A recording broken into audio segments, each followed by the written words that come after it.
Então, lá por 2005, a recém-nascida cultura de fóruns e redes sociais da internet tomou meio que uma decisão coletiva, né? Uma decisão unânime, eu diria. Exato, unânime.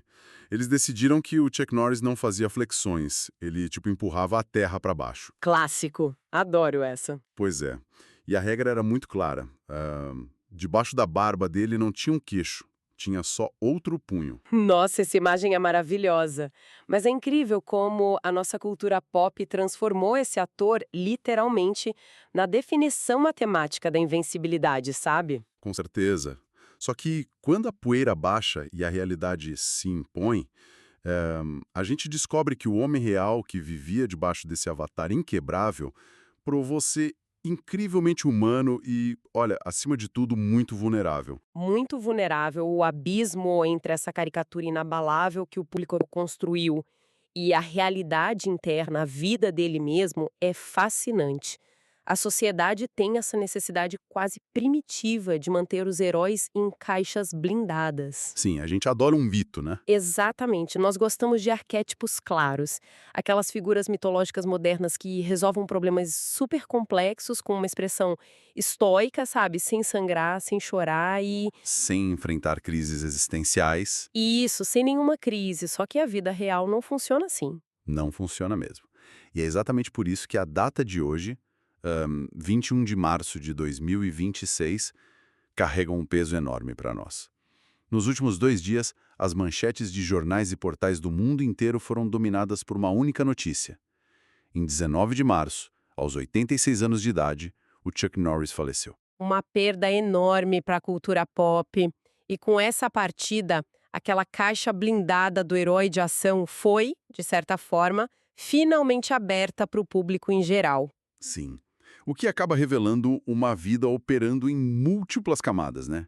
A fachada inquebrável que todo mundo conhece é tão icônica, tão barulhenta, que quase obscureceu completamente a fundação silenciosa que sustentava tudo isso. Com certeza. Aquela base que ninguém via. Isso.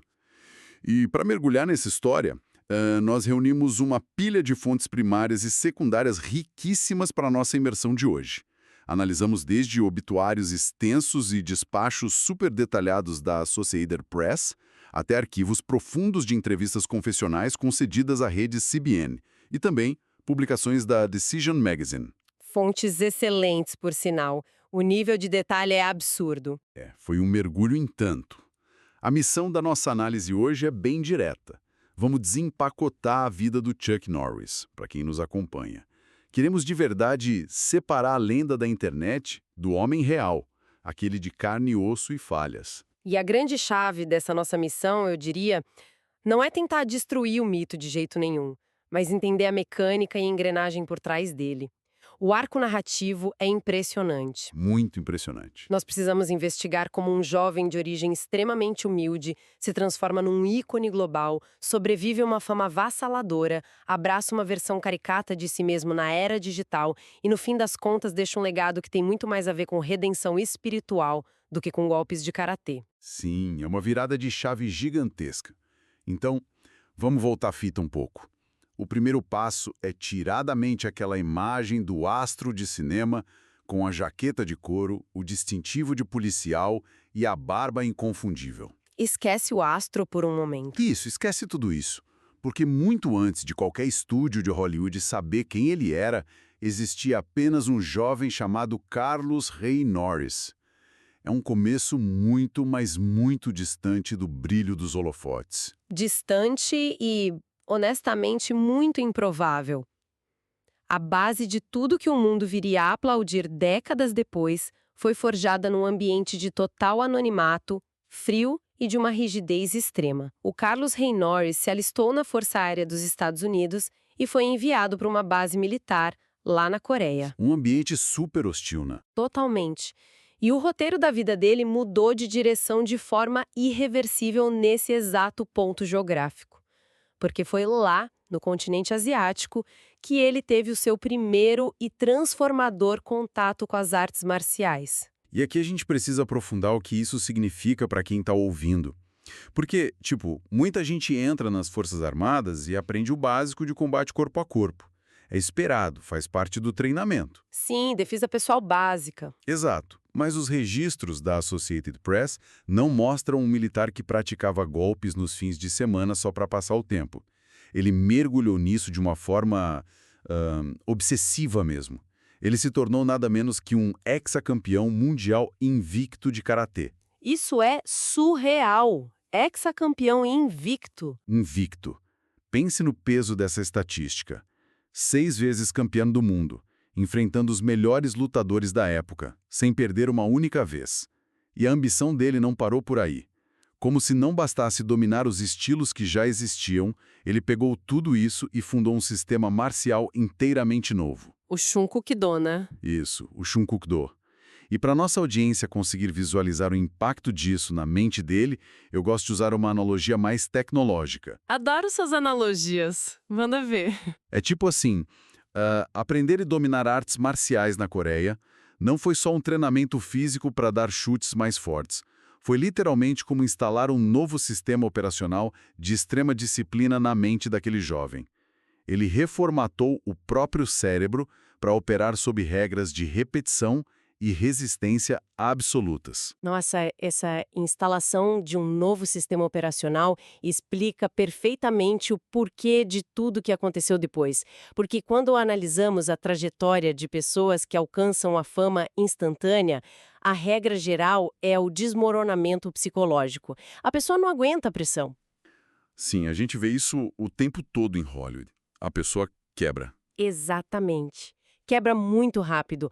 O motivo pelo qual ele não quebrou logo de cara é que a fundação emocional dele não era aquele ego frágil do mundo do entretenimento, era a madeira dura do tatame. A disciplina espartana, o convívio diário com a dor física. A repetição exaustiva, né? Fazer o mesmo movimento 10.000 vezes. Isso, o respeito inegociável pelas regras do combate. Isso tudo criou uma blindagem real nele. O esporte não foi só um trampolim oportunista para fazer dinheiro no cinema. Foi a verdadeira forja do caráter dele. A postura física que não demonstrava fraqueza, aquele silêncio cortante antes de agir. Que a câmera amava, diga-se de passagem. Nossa, a câmera era apaixonada por isso. Os diretores de Hollywood não precisaram ensinar isso a ele em aulas de atuação. O cinema simplesmente pegou uma câmera e filmou um produto que já estava pronto, embalado pela disciplina. O cinema comprou a aura de invencibilidade que o tatame fabricou. E isso traduz a transição dele para as telas de uma forma muito mais orgânica, sabe? A indústria não precisava de um ator fingindo ser durão. Precisava de alguém que emanasse essa gravidade naturalmente. Sem forçar a barra. Sem forçar a barra, exato. E isso pavimenta perfeitamente a segunda fase da vida dele, que é o grande salto para o mito pop. E o contexto cultural da época explica bem esse sucesso meteórico. O público daquela geração estava faminto por heróis de ação que transmitissem algo visceral, algo que parecesse real na tela. Tinha uma demanda reprimida por esse tipo de figura, né? Sim, muita demanda. A imagem sólida do Norris se adequou como uma luva ao que a época exigia. Ele representava a figura do homem firme, silencioso e incorruptível. Aquele arquétipo clássico de quem resolve o problema, restaurando a ordem, sem fazer alarde ou discursos gigantes. É impossível falar sobre essa restauração da ordem no cinema sem mencionar um marco histórico que foi o filme O Voo do Dragão, ou Return of the Dragon, dependendo de como o pessoal conhece. Ah, um clássico absoluto. Demais. Aquela cena antológica de confronto direto contra o Bruce Lee, gravada lá no Coliseu de Roma, 2 artistas marciais de elite no ápice absoluto das formas físicas deles, entregando uma coreografia crua, sem cabos escondidos, sem os efeitos visuais modernos de hoje. Uma dança marcial perfeita. Perfeita. E essa luta ajudou a consolidar definitivamente a presença do Carlos Ray Norris no imaginário popular do planeta inteiro. Foi o selo de aprovação. Com certeza. O Coliseu foi tipo o primeiro degrau de uma escada que o levaria para dentro da casa de milhões de famílias, porque olha, o auge absoluto da influência pop dele não foi na tela grande do cinema, mas sim na televisão com a série Walker, Texas Ranger. É verdade, a série durou anos. Muitos anos. O formato televisivo, com episódios semanais ali religiosamente, Cimentou a imagem dele como o justiceiro moralmente inabalável do interior do país. Ele se tornou a personificação de uma força de justiça que nunca vacilava. Era uma presença constante na sala de estar das pessoas. E aí a série termina, o tempo passa, as gerações mudam, e o que geralmente acontece com astros de ação envelhecidos. O esquecimento, né? Eles somem. Eles somem, caem no esquecimento. Mas, incrivelmente, algo muito surreal acontece com ele. A internet de banda larga chega, a cultura das redes sociais primitivas explode e nasce o fenômeno dos famosos Chuck Norris Facts. Ah, época de ouro dos memes. Total. A internet começou a gerar aquelas piadas hiperbólicas sobre a força dele, sabe? Aquelas correntes de e-mail afirmando que ele conseguia afogar um peixe. Ou que o escuro tinha medo de dormir no mesmo quarto que ele. Isso, maravilhoso. E ele repentinamente vira um meme que atravessa gerações. E as fontes que a gente analisou mostram que ele abraçou a brincadeira, ele validou a caricatura e até publicou material chancelando as piadas. Mas espera, isso me traz um questionamento. Qual? Manda. Isso não faz muito sentido lógico quando pensamos em como essas celebridades operam. Pensa na psicologia de atletas de elite, especialmente lutadores invictos e atores consagrados. Eles costumam ter egos do tamanho do mundo, né? Enormes e extremamente frágeis. Eles detestam virar motivo de risada, eles odeiam perder o controle da própria narrativa, ou, serem reduzidos a uma piada de internet, por mais inofensiva que seja a brincadeira. É verdade. A maioria processaria o site que começou a piada. Exatamente. Então, como é que um homem forjado na rigidez marcial sul-coreana aceitou virar uma caricatura cômica sem surtar ou sair processando todo mundo? Olha, essa é a grande ironia dessa situação toda. Ceder o controle da narrativa foi, muito provavelmente, o maior e mais brilhante golpe de relações públicas da toda a vida profissional dele. Um golpe de mestre acidental, talvez? Talvez acidental no começo, mas genial. Ao escolher rir de si mesmo junto com a internet, ele desarmou completamente qualquer crítico que tentasse chamá-lo de ultrapassado ou de relíquia dos anos 80. Nossa, faz todo sentido. E ao vestir essa fantasia de hipérbole ambulante, ele não apenas sobreviveu ao fim da era de ouro dos heróis de ação, ele transcendeu esse nicho. Ele se imortalizou como um ícone pop para gerações inteiras de adolescentes que não faziam a menor ideia do que era o Walker Texas Ranger. Que nunca tinham assistido a um filme dele na vida. Exato. Ele deixou de ser um ator envelhecido e foi elevado à categoria de um conceito global. Foi sensacional. Ele encontrou a fórmula da imortalidade digital, não resistindo à internet, mas surfando na onda dela. Mas olha, é exatamente neste ponto que a nossa investigação dá um giro de 180 graus. O grande plot twist. O plot twist. A cultura dos memes pintou esse homem como uma entidade que não sentia dor física, não sentia dor emocional, que não precisava de conselhos, um exército autossuficiente de um homem só. Contudo, quando a gente abre os arquivos reais e mergulha naquelas entrevistas que citamos, o que salta aos olhos é uma narrativa diametralmente oposta. O contraste é brutal e é super importante desconstruirmos esse verniz digital para a gente encontrar o pulso humano que batia por baixo de tudo isso. Quando alinhamos as publicações biográficas e as declarações que ele mesmo deu, o choque é imediato. Aquele homem invencível da internet enfrentou crises de identidade e um vazio existencial que quase o destruíram por dentro. É impressionante. As fontes nos guiam diretamente para a verdadeira espinha dorsal da vida dele, que é a sua trajetória de fé. E há um histórico muito claro nisso. Ele detalhou publicamente que aceitou a fé cristã e foi batizado ainda na infância, aos 12 anos de idade. Bem cedo, né? Uma base familiar forte. Bem cedo, era uma raiz espiritual plantada muito no início. Mas a vida adulta, especialmente quando ela é banhada por aqueles holofotes cegantes da fama internacional de Hollywood, ela é uma máquina muito eficiente em arrancar raízes profundas. Ah, sem dúvida, o ambiente de Hollywood não perdoa. E em uma entrevista riquíssima e, olha, surpreendentemente franca que ele concedeu à rede cristã americana, CBN, ele escancarou como esse processo de perdição ocorreu. Não foi um negócio do dia para a noite. Foi gradual. Foi gradual. Ele relatou como a pressão esmagadora de manter o status, O isolamento que a fama traz e aquelas distrações infinitas corroeram lentamente a bússola moral dele. Ele admitiu com todas as letras que perdeu o rumo completamente. O nível de transparência dessa admissão é algo raríssimo na cultura de celebridades.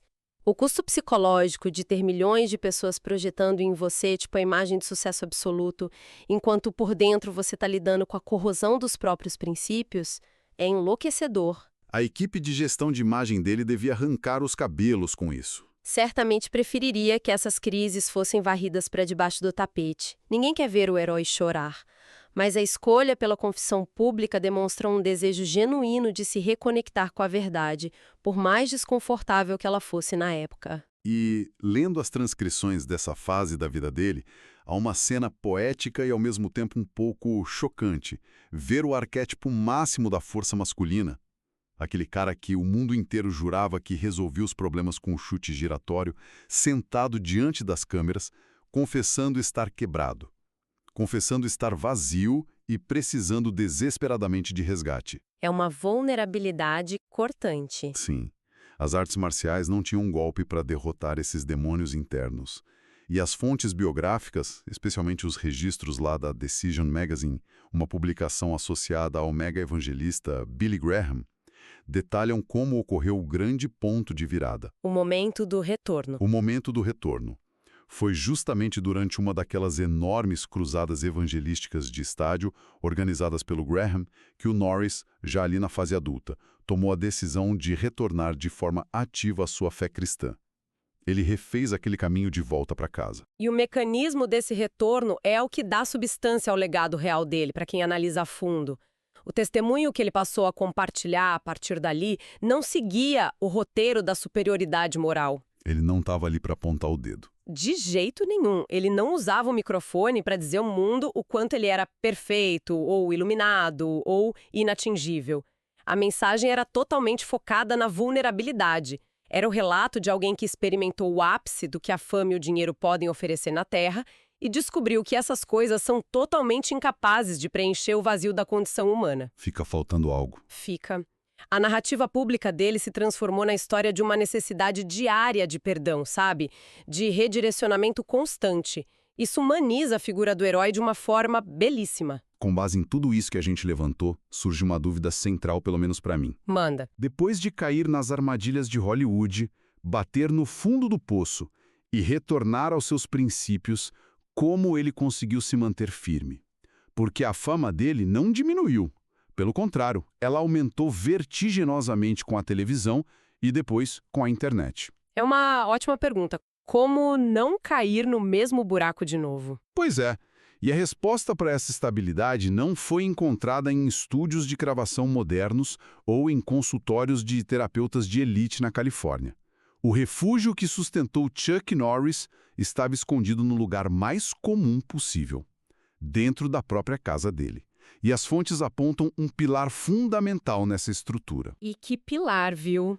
O centro de gravidade de toda essa estabilidade emocional e espiritual dele nas décadas seguintes atendia pelo nome de Jenna, a esposa dele.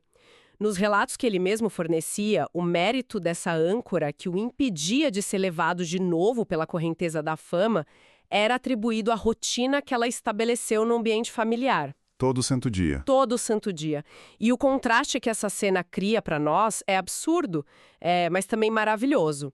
O cara que o planeta inteiro imaginava desarmando bombas e nocauteando gangues com as mãos limpas, passava as manhãs em silêncio absoluto, sentado no sofá de casa, precisando da voz da esposa, lendo um texto antigo para encontrar equilíbrio mental para enfrentar o dia. Nossa, isso é forte. É uma imagem que subverte completamente todas as nossas noções ocidentais de poder, de força e autossuficiência. A verdadeira batalha pela sobrevivência dele era travada e vencida nessa quietude, sabe? Na sala de casa. É belíssimo. E, olha, tocar nesse aspecto da vida religiosa dele nos obriga a limpar o terreno de algumas desinformações que surgiram.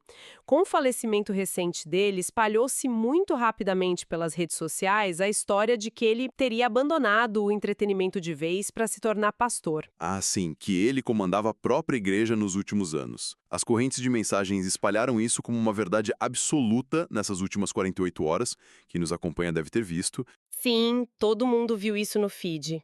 Mas, quando cruzamos os dados reais das publicações e os registros oficiais para esse nosso programa, a gente percebe que esse boato é falso. A realidade documentada é muito mais alinhada com aquela simplicidade que ele buscava em casa com a esposa. Os arquivos confirmam onde ele congregava, né? Confirmam. Ele congregava de forma muito fiel na Prestonwood Baptist Church, que é uma igreja gigantesca lá na região de Dallas, no Texas. O líder local, o pastor Jack Graham, confirmou que teve o enorme privilégio de pastorear a família Norris durante anos a fio, inclusive durante aquele auge super estressante das gravações da série Walker Texas Ranger. E o detalhe vital aqui é a posição que ele ocupava lá dentro. Que era nenhuma posição oficial. Exato, ele era apenas uma ovelha no rebanho, não o líder. Ele sentava nos bancos da igreja para ouvir e aprender, misturado a milhares de outras pessoas completamente comuns. Isso denuncia muito sobre a nossa era. Nós operamos em uma sociedade meio desesperada por status, onde as pessoas brigam por títulos, cargos e a oportunidade de liderar qualquer coisa. Tudo é sobre os holofotes, né? Quem manda, quem aparece. Isso, e a atitude de uma estrela internacional frequentar uma comunidade local, recusando a vaidade de assumir um cargo de liderança oficial, demonstra uma maturidade imensa da parte dele. Ele compreendia perfeitamente que não precisava de um púlpito de madeira ou de uma credencial ali na camisa para influenciar o mundo. Ele não precisava forçar um título. Não. Ele utilizou organicamente a plataforma de comunicação gigantesca que a carreira dele já tinha construído para espalhar a mensagem de que todo mundo carece de graça. E ele não precisou trocar de profissão ou fugir para as montanhas para provar que tinha mudado. E viver essas convicções ali no centro da tempestade de Hollywood é o maior testemunho que ele poderia dar. Com certeza. Então, para costurar todas essas informações que a gente foi desempacotando ao longo desta imersão, o cenário que se revela após o 19 de março é de uma riqueza impressionante. A conclusão inevitável é que herdamos, no fim das contas, duas figuras distintas que caminham de mãos dadas pela história da cultura mundial. Perfeito. O primeiro legado é inquebrável. É o herói absoluto da cultura pop.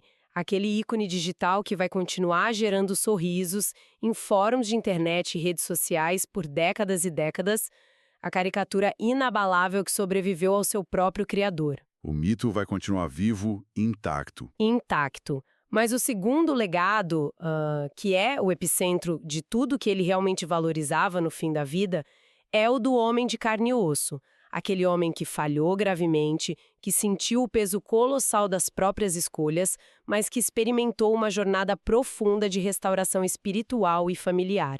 Um campeão de tatame que descobriu que a sua maior vitória foi permitir ser salvo. É um contraste poético, né? A trajetória completa do lutador forjado lá no gelo da Coreia, passando pelas luzes cegantes de Hollywood, até o retorno humilde ao banco de uma igreja no Texas, sentado ali ao lado da esposa.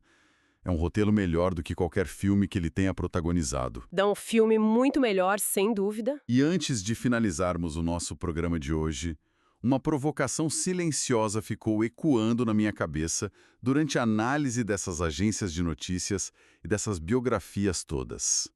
É uma reflexão que vai um pouco além das linhas escritas pelas fontes primárias, mas que atinge diretamente o coração da forma como todos nós estamos vivendo hoje. E eu vou deixar você plantar essa semente final para a nossa audiência. Olha, a provocação que a vida desse homem nos deixa é visceral. A nossa cultura digital nos ensinou a investir um tempo e uma energia incalculáveis na construção de avatares artificiais de nós mesmos. Nós passamos os dias polindo versões de internet que parecem sempre felizes, infalíveis, sabe? Super bem-sucedidas o tempo todo. Isso, bem-sucedidas, sem falhas. Mas se o homem que deteve o título do avatar mais blindado, mais agressivo e inquebrável da história da cultura pop mundial confessou que a verdadeira paz só o encontrou quando ele baixou a guarda e abraçou a sua própria fragilidade longe do público, o que isso revela sobre nós? O que isso revela sobre as máscaras de invencibilidade que nós insistimos em sustentar todos os dias nas nossas vidas? É uma quebra de paradigma. É enorme. Se a maior lenda de força física encontrou liberdade exatamente na fraqueza, talvez a verdadeira coragem de quem vive na era digital seja simplesmente a coragem de sermos vulneráveis e imperfeitos. Uma reflexão fortíssima e necessária para guiar os pensamentos depois que desligarmos os fones no dia de hoje. E se essa análise minuciosa trouxe um novo ângulo sobre uma história que parecia tão óbvia para tanta gente, ou se ajudou a conectar os pontos entre cultura pop e comportamento humano profundo, o nosso objetivo aqui foi cumprido com sucesso. Cumprido com louvor. Nós queremos muito continuar explorando essas camadas esquecidas da história com a nossa audiência, por isso fica aquele convite obrigatório e muito caloroso para quem está nos ouvindo agora. Lembre-se de se inscrever no canal e ativar o sininho para receber as notificações das próximas imersões. Ativem mesmo, para não perderem nada. Exatamente. Assim, sempre que trouxermos uma nova investigação complexa, ninguém perde os detalhes. Continuem questionando as narrativas prontas e buscando a humanidade real por trás dos grandes mitos modernos. Um grande abraço a todos e até a nossa próxima análise profunda. Um abraço, pessoal. Até a próxima.